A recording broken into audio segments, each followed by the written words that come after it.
নমস্কার, একেবি প্রাইম নিউজে সকলকে স্বাগত। সঙ্গে রয়েছে আমি দস্মিতা। চলে যাচ্ছি সংবাদে।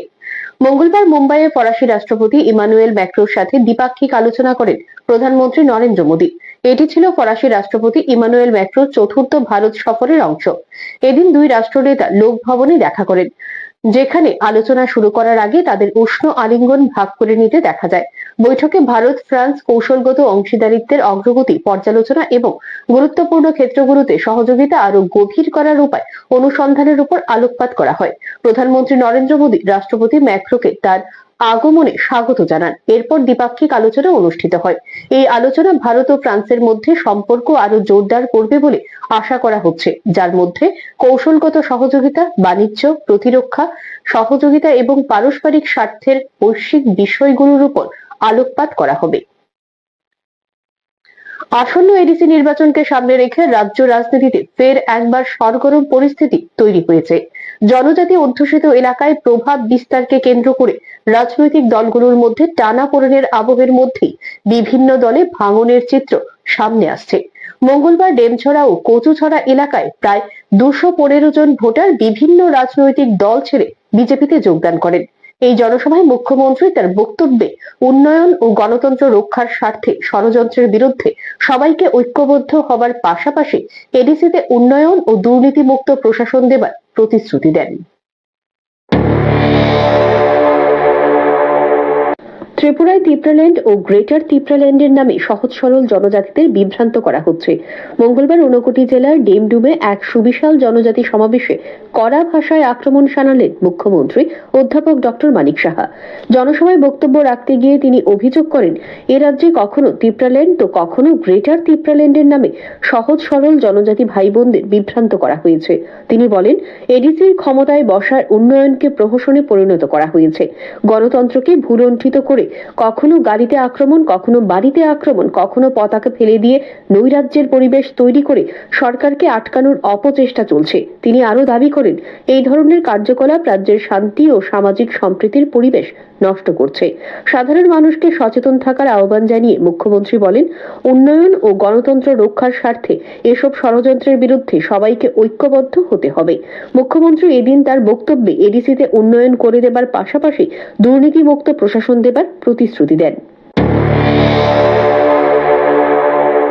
আন্দোলনের অর্থই না যে কারোর পতাকা ফেলে দেওয়া, কাউকে উল্টাপাল্টা বুঝানো, একের পর এক মিথ্যার আশ্রয় নিয়ে এরা এতদিন ধরে চলেছে। বন্ধুগণ, আমি আপনাদের কাছে অনুরোধ করব, সত্য কোনটা আপনারা দেখবেন। আপনারা আগামী দিন আমি আপনাদের সামনে আজকে আশ্বাস দিচ্ছি যে আগামী দিন আপনারা দেখবেন এডিসির উন্নয়ন কাকে বলে। এবং কাউকে কোনো জায়গায়, কারণ মাননীয় প্রধানমন্ত্রীজি সবসময় নজর রাখেন, কোথাও কোনো রকম যদি দেখা যায় যে করাপশন, সেই করাপশন ফ্রি এডিসি আমরা আগামী দিন করব। বন্ধুগণ, এদিকে আসন্ন এডিসি নির্বাচনকে সামনে রেখে রাজ্য রাজনীতিতে ফের একবার সরগরম পরিস্থিতি তৈরি হয়েছে। জনজাতি অধ্যুষিত এলাকায় প্রভাব বিস্তারকে কেন্দ্র করে রাজনৈতিক দলগুলোর মধ্যে টানাপোড়েনের আবহের মধ্যেই বিভিন্ন দলে ভাঙনের চিত্র সামনে আসছে। মঙ্গলবার ডেমছড়া ও কচুছড়া এলাকায় প্রায় 215 জন ভোটার বিভিন্ন রাজনৈতিক দল ছেড়ে বিজেপিতে যোগদান করেন বলে জানা যায়। নবাগতদের দলে বরণ করে নেন মুখ্যমন্ত্রী প্রফেসর ডক্টর মানিক সাহা সহ মন্ত্রী টিঙ্কু রায়, মন্ত্রী সুধাংশু দাস সহ অন্যান্য দলীয় নেতৃত্বগণ। এই জনসভাকে কেন্দ্র করে ব্যাপক জনসমাগম দেখা যায়। Bureau report, AKB TV.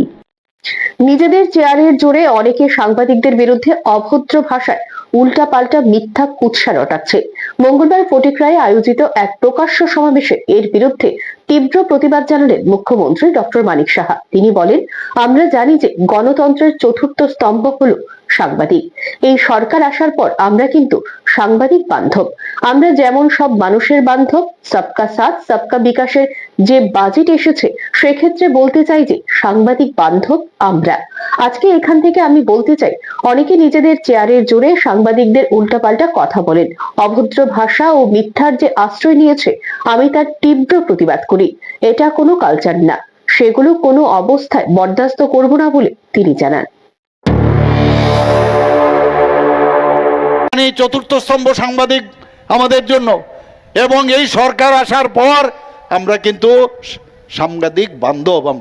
আমরা যেমন সব মানুষের বান্ধব, সবকা সাথ সবকা বিকাশের যে বাজেট এবার এসছে, আমরা সাংবাদিক বান্ধব।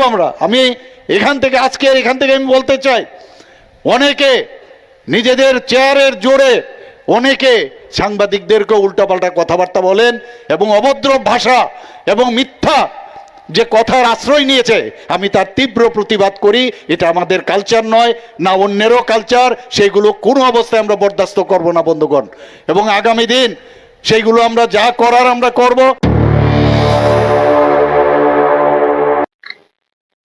এখন সময় বিজ্ঞাপনের জন্য ছোট্ট একটি বিরতি, সঙ্গে থাকুন।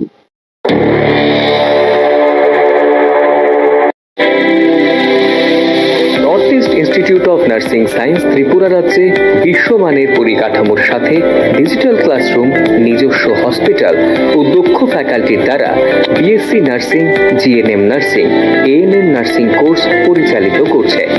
রয়েছে ভারত সরকার ও ত্রিপুরা সরকারের নার্সিং কাউন্সিলিং এর বিশেষ অনুমোদন।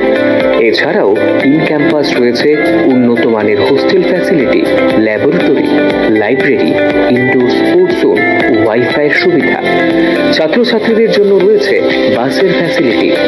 তাই নার্সিং পড়তে এখন আর বহির্রাজ্যে নয়, নিজের রাজ্যে 100% প্লেসমেন্ট অ্যাসিস্ট্যান্সের সাথে নার্সিং পড়ার স্বপ্ন পূরণ করুন।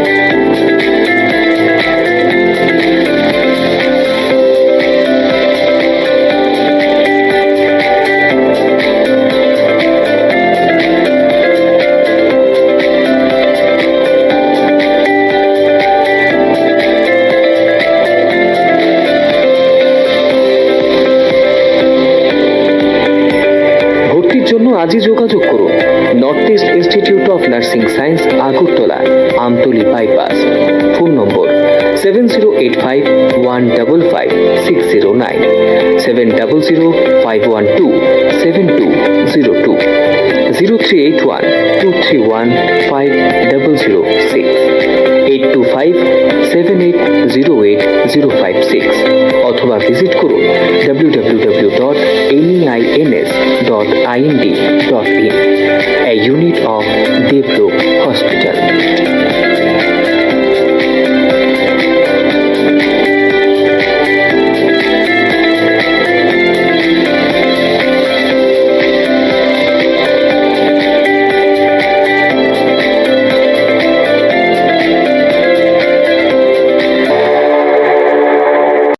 বিরতির পর ফিরে এলাম সংবাদে।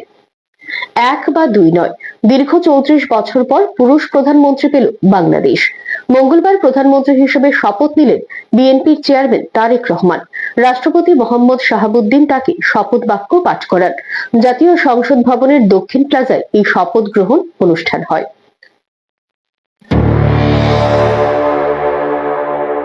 মঙ্গলবার গণপ্রজাতন্ত্রী বাংলাদেশ সরকারের প্রধানমন্ত্রী হিসেবে শপথ নিয়েছেন তারেক রহমান। এরপরই মন্ত্রী হিসেবে শপথ নেন 25 জন এবং প্রতিমন্ত্রী হিসেবে শপথ নেন 24 জন। এদিন জাতীয় সংসদ ভবনের দক্ষিণ প্লাজায় শপথ নেন প্রধানমন্ত্রী ও মন্ত্রিসভার সদস্যরা। শপথ পাঠ করান রাষ্ট্রপতি মোহাম্মদ শাহাবুদ্দিন। শপথ অনুষ্ঠানে অংশ নেন অন্তর্বর্তীকালীন সরকারের প্রধান উপদেষ্টা প্রফেসর মোহাম্মদ ইউনুস সহ অন্যান্য উপদেষ্টারা। শপথ গ্রহণ অনুষ্ঠান পরিচালনা করেন মন্ত্রী পরিষদ সচিব নাসিমুল গনি। পবিত্র কোরআন তেলাওয়াতের মধ্য দিয়ে অনুষ্ঠান শুরু হয়। মন্ত্রী হিসেবে শপথ নিয়েছেন বিএনপি মহাসচিব মির্জা ফারুক ইসলাম আলমগীর, সালাউদ্দিন আহমেদ, আমির Khasru Mohammad Chowdhury, Iqbal Hasan Mohammad Tuku, major Hafiz Uddin Ahmed, doctor AZM Hajid Hossain, doctor Khalilur Rahman, Abdul Alwal Mintu, Mofazzal Hossain Kaikobad, Mizanul Rahman Minu, Nitai Roychowdhury, Khandaker Abdul Muktadir, Ariful Haque Chowdhury, Zahiruddin Swapan, Amir Ur Rashid, Afroza Khanam Rita, Shahid Uddin Chowdhury Eni, Asadul Habib Dulu, Mohammad Asaduzzaman, Zakaria Taher, Dipen Dewan, S Shahsunul Haque Milon, Sadat Mohammad Shakhawat Hossain, ফকির মাহমুদ আনাম, শেখ রবিউল আলম। এদিন প্রতিমন্ত্রী হিসেবে 24 জন শপথ নিয়েছেন। এদিন শপথ অনুষ্ঠানে যোগ দেন ভারতের লোকসভার স্পিকার ওম বিড়লা ও পররাষ্ট্র সচিব বিক্রম মিশ্রি। বিমানবন্দরে তাদেরকে স্বাগত জানান পররাষ্ট্র মন্ত্রণালয়ের সচিব Mohammad Nazrul Islam. Bureau report, AKB TV. পুর নিগমের 4 বছর পূর্তি উপলক্ষে পুর নিগমের 1 ও 2 নম্বর ওয়ার্ডের কর্পোরেটর মিতারানী দাস মজুমদার কর্পোরেটর শর্মিষ্ঠা বর্ধনের উদ্যোগে মঙ্গলবার এক সংক্ষিপ্ত অনুষ্ঠানে দুস্থদের মধ্যে শীতবস্ত্র বিতরণ করা হয়। দুটো অনুষ্ঠানে বক্তব্য রাখতে গিয়ে মেয়র বলেন, সবকা সাথ সবকা বিকাশে এই সরকার কাজ করে চলেছে।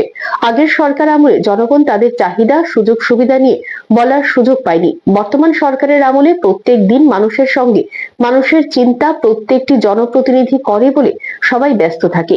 কর্পোরেটররা তাদের ওয়ার্ড অফিস ভিত্তিক কাজ করে, যা আগে দেখা যায়নি। গত 4 বছরে আগরতলা শহরকে সুন্দর করে সাজিয়ে তোলার প্রচেষ্টা করে চলেছে পুর নিগম। সুন্দর নাগরিক পরিষেবা প্রদান করার ক্ষেত্রে প্রচেষ্টা চালিয়ে যাচ্ছে।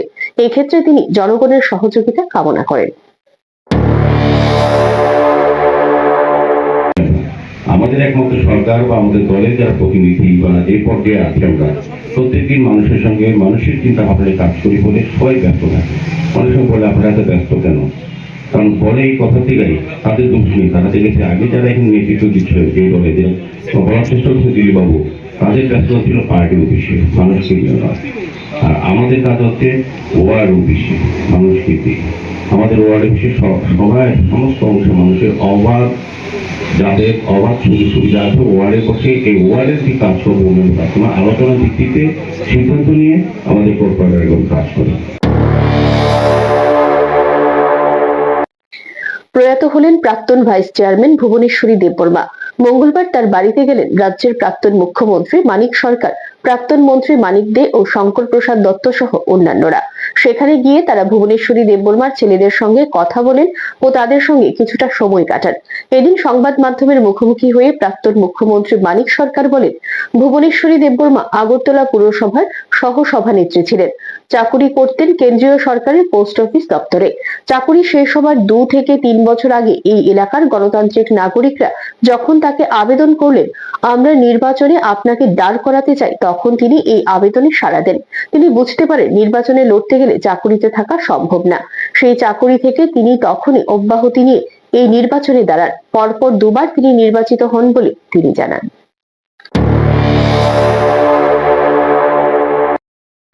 ভুবনেশ্বরী দেববর্মা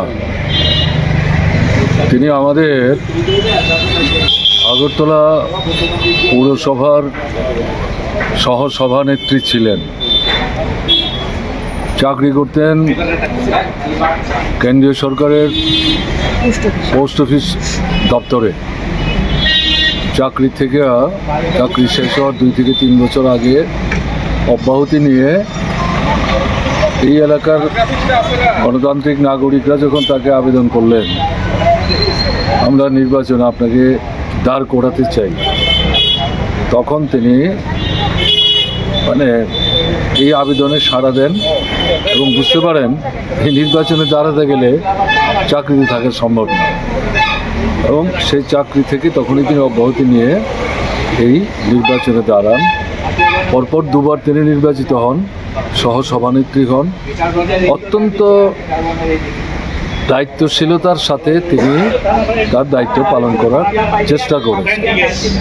পরবর্তী সময়ে পর্যায়ক্রমে তিনি আমাদের পার্টির সদস্য হন এবং মৃত্যুর আগ দিন পর্যন্ত যদি অসুস্থ হয়ে পড়েছিলেন, তার সদস্যপদ রক্ষা করেছেন এবং এলাকার মানুষ যখনই যে কোনো সমস্যায় হয় সাহায্য অথবা পরামর্শ।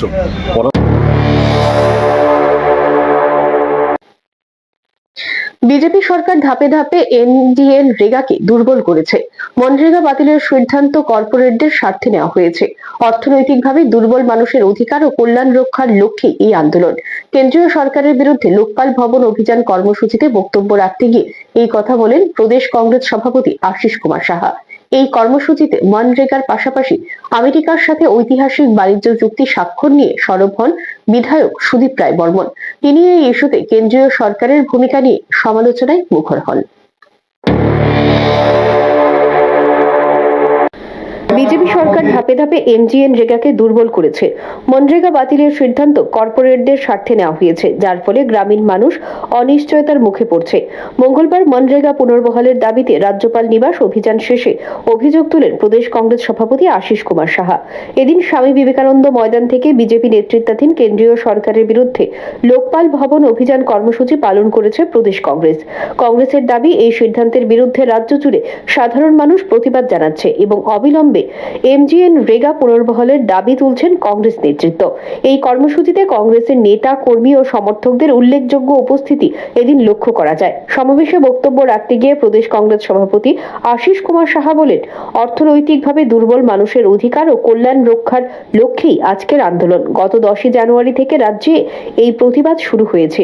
বিপুল সংখ্যক প্রান্তিক মানুষ আমাদের সঙ্গে যুক্ত হয়েছেন, কারণ MGNরেগা তাদের সামাজিক ও আর্থিক উন্নয়নের মেরুদণ্ড। তিনি আরো বলেন, কংগ্রেস সরকারের আমলেই MGNরেগা চালু হয়েছিল, যার মাধ্যমে গ্রামীণ পরিবারগুলোকে বছরে 100 দিনের কাজের নিশ্চয়তা দেওয়া হয়। এই প্রকল্প গরিব ও শ্রমজীবী মানুষের জীবিকা সুরক্ষার পাশাপাশি পঞ্চায়েতি রাজ ব্যবস্থাকেও শক্তিশালী করেছে বলে দাবি করেন তিনি। তার অভিযোগ, বিজেপি সরকার ধাপে ধাপে MGNরেগাকে দুর্বল করেছে এবং এখন কার্যত তা বাতিল করেছে। তার কথায়, এই সিদ্ধান্ত কর্পোরেটদের স্বার্থে নেওয়া হয়েছে, যার ফলে গ্রামীণ মানুষ অনিশ্চয়তার মুখে পড়ছে। ভিবি গ্রামজি আইনের মাধ্যমে কোনো পঞ্চায়েত চলবে, মজুরি কাঠামো কি হবে, সবকিছুর উপর কেন্দ্র নিয়ন্ত্রণ কায়েম করতে চাইছে। এটি গণতন্ত্র ও মৌলিক অধিকারের উপর সরাসরি আঘাত। রাজ্যের প্রতিও কেন্দ্রীয় সরকার যে দায়িত্ব পালন করেছিল, 100% মজুরি প্রদান করে মনরেগা, তাদের সম্পদের 90% প্রদান করে যে নিশ্চয়তা প্রদান করেছিল, আজকে এই বিজেপি সরকার কেন্দ্রে ক্ষমতাসীন হয়ে ধীরে ধীরে মনরেগাকে যেমন দুর্বল করতে চেয়েছে এবং একটা সময়ে এসে মনরেগাকে টুটি চেপে ধরেছে। মনরেগা বাতিলের মধ্য দিয়ে আজকে সারা দেশে ওই তাদের বন্ধুদের বিজেপি সরকার বরাবর যেটা করেন, যে কর্পোরেট বন্ধুদের তাদের হাতকে মজবুত করার জন্য, তাদের হাতকে শক্তিশালী করার জন্য, তাদেরকে অর্থ বলে বলিয়ান করে নিজেদের তহবিল স্ফীত করার জন্য আরেকটি যে পদক্ষেপ তারা গ্রহণ করেছে, গ্রামের মানুষের অস্তিত্ব থাকার মতো আর কোনো প্রধান বাকি নেই, কোনো প্রধান বাকি নেই। আজকে মানুষ 80 কোটি মানুষকে এক সময় যারা রেশন শপে দাঁড় করিয়েছে, তার সংখ্যা বৃদ্ধি করার লক্ষ্যে আজকে মনরেগাকে হত্যা করা হচ্ছে। এই মনরেগাকে এমন ভাবে আঘাত করা হয়েছে, ভিবি গ্রামজি আইনের নাম দিয়ে প্রায় এই দেশের একটা বিরাট অংশে যারা গরিব পিছিয়ে পড়া মানুষ। তিনি আরো দাবি করেন, সম্প্রতি কেন্দ্রীয় গ্রামোন্নয়ন মন্ত্রী শিবরাজ সিং চৌহান রাজ্যে এসে ভিবি গ্রামজি প্রকল্পের পক্ষে প্রচার চালালেও ত্রিপুরার মানুষ তা প্রত্যাখ্যান করেছেন। তার কথায়, এদিনের এই মিছিল প্রমাণ করছে ত্রিপুরার মানুষ MGNরেগা চালু রাখতে চান এবং এর মাধ্যমে গ্রামীণ উন্নয়নকে আরো শক্তিশালী করতে চান। তিনি আবারও অবিলম্বে MGNরেগার পুনর্বহালের দাবি জানান। এই অভিযান এই মনরেগার পাশাপাশি আমেরিকার সাথে ঐতিহাসিক বাণিজ্য চুক্তি স্বাক্ষর নিয়ে সরব হন বিধায়ক সুদীপ রায় বর্মন। তিনি এই ইস্যুতে কেন্দ্রীয় সরকারের ভূমিকা নিয়ে সমালোচনায় মুখর হন। এদিন তিনি প্রশ্ন তুলেন, কেন ভারতবর্ষের স্বার্থ বিসর্জন দিয়ে আমেরিকার সাথে বাণিজ্য চুক্তি করা হলো।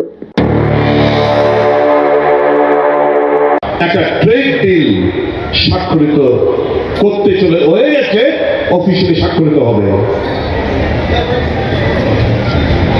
আমাদের সারপ্লাস ট্রেনে, আমাদের ইন্ডিয়ার সারপ্লাস ছিল, আমেরিকার ডেফিসিট ছিল এই যাবৎকালে। কত? আগে 3% গড়ে, ম্যাক্সিমাম 1.69% গড়ে এই আমেরিকার ট্যারিফ লাগাতো। আর এখন কত? 18%। তাও শর্ত যে আমেরিকা রাশিয়ার থেকে কম দামে তেল ক্রয় করতে পারবে না। ইরান থেকে কম দরে তেল ক্রয় করতে পারবে না। আমি তেল সাপ্লাই করব ভেনেজুয়েলার অয়েল। যদি তোমরা রাশিয়া থেকে তেল ক্রয় করো, ক্রুড অয়েল ক্রয় করো, তাহলে আরো 25% পেনাল্টি তার মধ্যে অ্যাড হবে। কেন আমরা নতজান হলাম? কেন ভারতবর্ষের মানুষের স্বার্থকে বিসর্জন দিয়ে এই ট্রেড ডিল স্বাক্ষরিত করলেন নরেন্দ্র মোদী? বলুন। এদিন এই সভায় অন্যান্যদের মধ্যে বক্তব্য রাখেন বিধায়ক বীরজিৎ সিনহা, কংগ্রেসের বরিষ্ঠ নেতৃত্ব শব্দকুমার জমাতিয়া প্রমুখ। সভায় বরিষ্ঠ কংগ্রেস নেতৃত্ব পীযূষ কান্তি বিশ্বাস সহ অন্যান্য নেতৃত্ব উপস্থিত ছিল। এই সভাকে কেন্দ্র করে এদিন প্রশাসনের পক্ষ থেকে নিরাপত্তা ব্যবস্থা ছিল বেশ আঁটোসাঁটো। Bureau report, AKB TV. মঙ্গলবার স্বামী বিবেকানন্দ ময়দান থেকে কেন্দ্রীয় সরকারের বিরুদ্ধে রাজ্যপাল নিবাস অভিযান কর্মসূচি পালন করেছে প্রদেশ কংগ্রেস। একদিকে কংগ্রেসের অভিযান, অন্যদিকে এদিন থেকে সারা দেশের সাথে রাজ্যেও শুরু হয় সেন্ট্রাল বোর্ড অফ সেকেন্ডারি এডুকেশনের মাধ্যমিক পরীক্ষা। প্রথম দিন ছিল অঙ্ক পরীক্ষা। একই দিনে দ্বাদশ শ্রেণীর বায়োটেকনোলজি বিষয়ের পরীক্ষা ছিল। রাজ্যের বিভিন্ন স্কুলকে বিদ্যাজ্যোতি প্রকল্পের মাধ্যমে সেন্ট্রাল বোর্ড অফ সেকেন্ডারি এডুকেশনের আওতায় নিয়ে আসায় এই স্কুলগুলোর ছাত্রছাত্রীরাও সেন্ট্রাল বোর্ড অফ সেকেন্ডারি এডুকেশনের আওতাধীন প্রশ্নপত্রে পরীক্ষা দিচ্ছে। সব মিলিয়ে পরীক্ষার্থীদের সংখ্যা একেবারে কম নয়। এই অবস্থায় আগরতলায় কংগ্রেস দলের প্রকাশ্য এই সমাবেশকে কেন্দ্র করে অনেক পরীক্ষার্থীদের নানা অসুবিধা দেখা দেয় বলে অভিযোগ। পরীক্ষার্থীদের খুব কষ্ট করে পরীক্ষা কেন্দ্রে পৌঁছতে হয়েছে বলেও জানা যায়।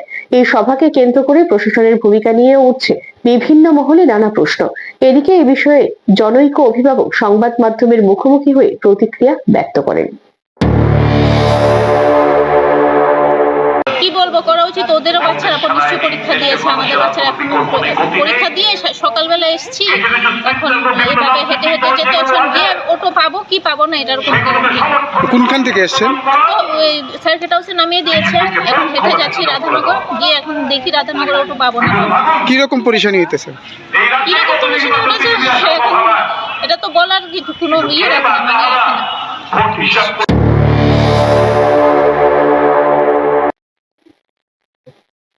আবারও সময় বিজ্ঞাপনের জন্য ছোট্ট একটি বিরতি, সঙ্গে থাকুন।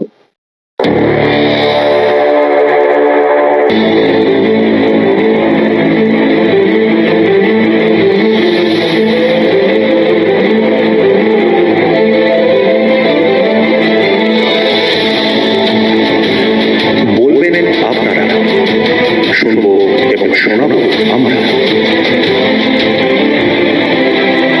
চোখ রাখুন একেবি টিভির পর্দায়।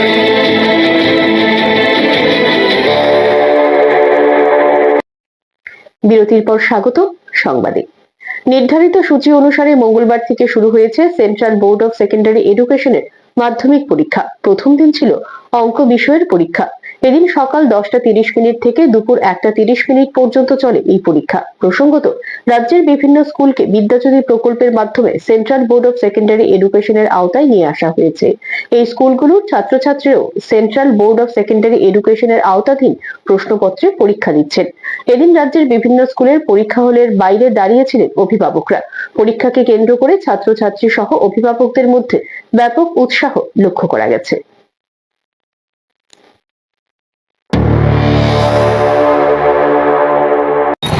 আজ থেকে সিবিএসসির মাধ্যমিক পরীক্ষা শুরু হয়েছে। আমার ছেলে প্রথম পরীক্ষা দিচ্ছে উমাকান্ত একাডেমি থেকে।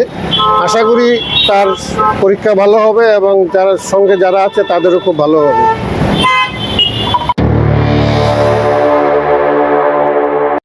রাজধানীর বাধারঘাট এলাকার পেট্রোল পাম্প সংলগ্ন স্থানে মঙ্গলবার এক রহস্যজনক গাড়ি আটককে কেন্দ্র করে ব্যাপক চাঞ্চল্যের সৃষ্টি হয়েছে। স্থানীয় সূত্রে জানা যায়, সন্দেহজনক গতিবিধি লক্ষ্য করে এলাকার কিছু সচেতন বাসিন্দা প্রথমে গাড়িটিকে ঘিরে ধরে আটক করেন। পরে খবর পেয়ে এডিনগর থানার পুলিশ ঘটনাস্থলে পৌঁছে গাড়িটি নিজেদের হেফাজতে নিয়ে যায়। প্রত্যক্ষদর্শীদের দাবি, গাড়িটি চলাফেরা ও আচরণ সন্দেহজনক মনে হওয়ায় তারা বিষয়টি গুরুত্ব সহকারে দেখেন। তবে গাড়ির ভেতরে কি ছিল বা কোনো বেআইনি সামগ্রী উদ্ধার হয়েছে কিনা সে বিষয়ে পুলিশ এখনো স্পষ্ট করে কিছু জানায়নি। পুলিশ আধিকারিক জানিয়েছে, থানায় নিয়ে পরীক্ষা নিরীক্ষা করে তবে বোঝা যাবে। একইভাবে ঠিক কি কারণে গাড়িটি আটক করা হয়েছে সে বিষয়ে আনুষ্ঠানিকভাবে কোনো বক্তব্য দেয়নি সংশ্লিষ্ট পুলিশ আধিকারিকরা। ঘটনাকে ঘিরে এলাকাবাসীর মধ্যে নানা জল্পনা তৈরি হয়েছে।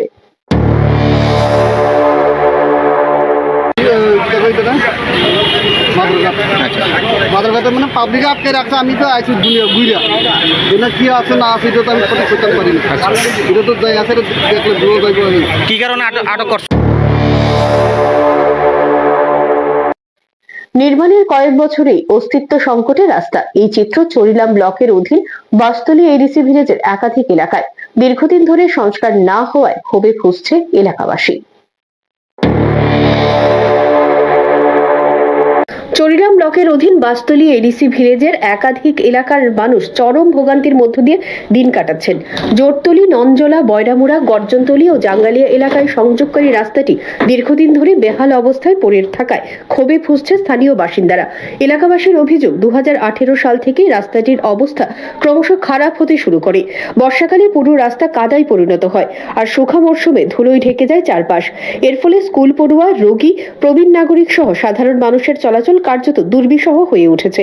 স্থানীয়দের দাবি, একাধিকবার বিষয়টি সংশ্লিষ্ট দপ্তরের নজরে আনা হলেও এখনো পর্যন্ত কোনো কার্যকর পদক্ষেপ নেওয়া হয়নি। জরুরি পরিষেবা, বিশেষ করে অ্যাম্বুলেন্স বা অন্যান্য যানবাহন এলাকায় ঢুকতে গিয়ে চরম সমস্যার মুখে পড়তে হচ্ছে বলেও অভিযোগ উঠেছে। অনেকদিন ধরে প্রায় 5-6 বছর ধরে এরকম রয়েছে। সব উঠে গেছে গাইড ফিস উঠে গেছে গাড়িটা, কাজ হয়েছে না। যে সময় দিয়ে গেছে এই সময় ফিজ উঠে গেছে গেল লগে এই 2-3 দিন লগে 2-3 দিন পরে উঠে গেছে। কই থেকে কই গেছে রাস্তাটা? এটা নাতুন বাজার থেকে প্রায় গেছে দিক দিয়া এই অবধি রাস্তাটা ওই রাস্তাটা এমন কিন্তু এটি 5-6 বছর এমন চলতেছে। সবসময় এই রাস্তাতে আপনার একদম খারাপ হয়ে গেছে, চলাফেরা করতে খুব অসুবিধা হইতেছে। আমরা যেটা করতাম সব চলাম না, লোকটা আয়া দেখে যায়, সব কষ্ট করে চলতেছে, ঠিকঠাক করে না। ঠিকঠাক করে না, সব উঠে গেছে বৃষ্টি, সব উঠে গেছে। দেড়ান ওটা তো নাই, যে সময় বৃষ্টির সময় হলে তো এখন সিজন আছে, রাস্তা থেকে যাইব গা, তো পাঠা সব উঠে যাইব গা। তাই অতি দ্রুত রাস্তাটির সংস্কার ও পাকাকরণের দাবি জানিয়েছে এলাকাবাসী। তাদের হুঁশিয়ারি, দ্রুত ব্যবস্থা না নেওয়া হলে বৃহত্তর আন্দোলনে নামতে বাধ্য হবেন তারা। Bureau report, AKB TV. সংবাদ এখনকার মতো এই পর্যন্তই। আমাদের পরবর্তী সংবাদ দেখার জন্য চোখ রাখুন একেভি টিভি পর্দায়। নমস্কার।